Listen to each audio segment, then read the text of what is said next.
Bonjour, aujourd'hui on va plonger dans les racines vraiment profondes de l'histoire de l'Ukraine.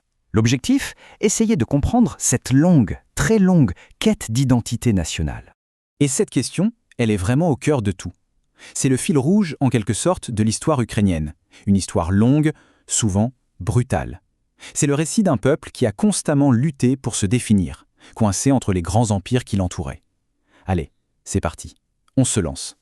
Alors, pour commencer, il faut remonter loin en arrière, plus de 1000 ans même. On part à la rencontre d'un État qui était, à son époque, une véritable puissance en Europe. Imaginez un peu au XIe siècle. La Russe de Kiev, c'était tout simplement le plus grand État d'Europe. Son cœur battait là où se trouve aujourd'hui Kiev, la capitale ukrainienne. C'était une civilisation vraiment florissante. Et on la considère comme le berceau de la culture et de l'organisation politique des Slaves de l'Est. Donc, on voit bien les grandes étapes, la fondation, puis un moment clé, l'adoption du christianisme qui la connecte directement à Byzance, et enfin son âge d'or sous Yaroslav le Sage. Mais voilà, tout s'effondre brutalement en 1240 avec l'invasion mongole. Kiev est dévasté, et cet effondrement va laisser un vide de pouvoir immense. Un vide qui va, en fait, façonner toute l'histoire de la région pour les siècles à venir. Et c'est là que la question se pose. Si la Russe de Kiev était si importante, pourquoi est-ce qu'on a l'impression qu'elle disparaît des radars pendant des siècles ? Eh bien, la chute de Kiev, c'est vraiment le début d'une période longue et sombre. Les terres ukrainiennes deviennent un véritable champ de bataille pour les nouveaux empires qui montent en puissance tout autour. Et pendant près de 500 ans, l'idée d'un État ukrainien souverain ne disparaît pas complètement.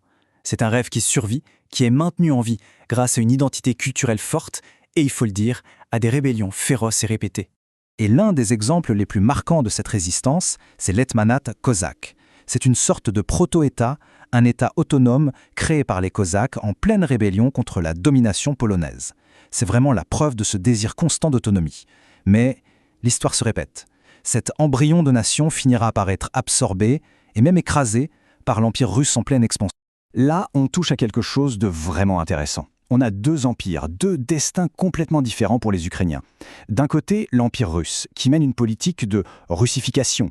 On interdit la langue ukrainienne, on assimile, on va même jusqu'à qualifier les Ukrainiens de petits Russes. L'idée, c'est de tout effacer. Et de l'autre côté, dans l'Empire autrichien, c'est différent. Il y a une tolérance relative qui permet paradoxalement une véritable renaissance culturelle. On autorise les écoles en ukrainien, une vie politique commence à s'organiser. Ces deux approches radicalement opposées ont créé des lignes de fracture, des failles, qui d'une certaine manière existent encore aujourd'hui. On avance dans le temps et on arrive au XXe siècle. Et là, on entre dans une période de contradiction extrême. C'est un siècle de promesses incroyables et de tragédies absolument terrifiantes. Au début, c'est assez surprenant. Dans les années 20, les soviétiques lancent une politique d'ukrainisation. C'est une brève mais intense renaissance culturelle. La langue, les arts, tout s'épanouit. On a l'impression qu'une nouvelle ère s'ouvre pour l'identité ukrainienne. Mais cet espoir, il va être de très très courte durée. Parce que très vite, tout bascule. Staline impose la collectivisation forcée des terres, et ça mène à une catastrophe humaine absolue, une famine organisée, provoquée, qu'on appelle l'Holodomor. Les chiffres donnent le vertige, on parle d'environ 4 millions de morts. C'est une famine qui a littéralement décimé les campagnes ukrainiennes. Et ce qu'il faut bien comprendre, c'est que l'Holodomor n'est pas un accident de l'histoire. Non, c'est le point culminant d'une véritable terreur stalinienne. C'était une attaque sur plusieurs fronts. La famine, bien sûr, mais aussi les grandes purges qui ont visé les élites culturelles et politiques, les déportations massives.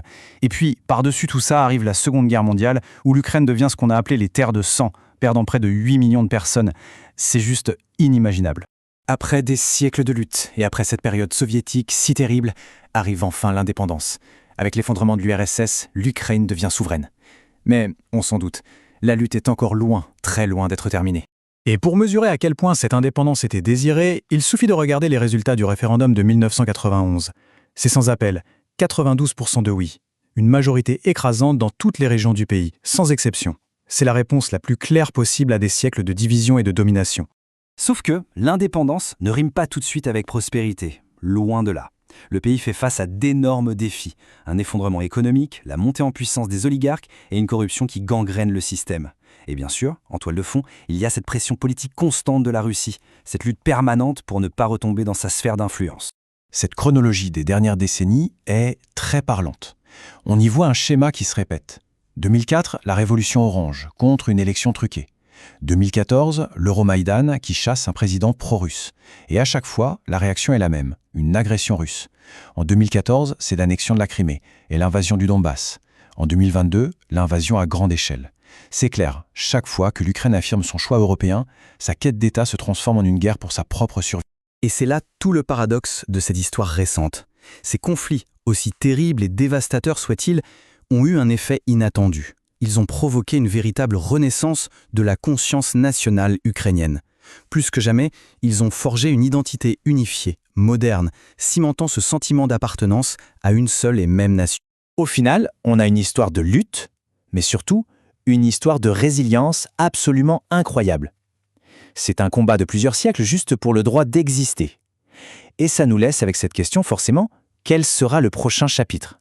Quel avenir pour une nation qui a payé un prix si élevé, si lourd pour sa liberté ? L'avenir, lui, reste encore à écrire.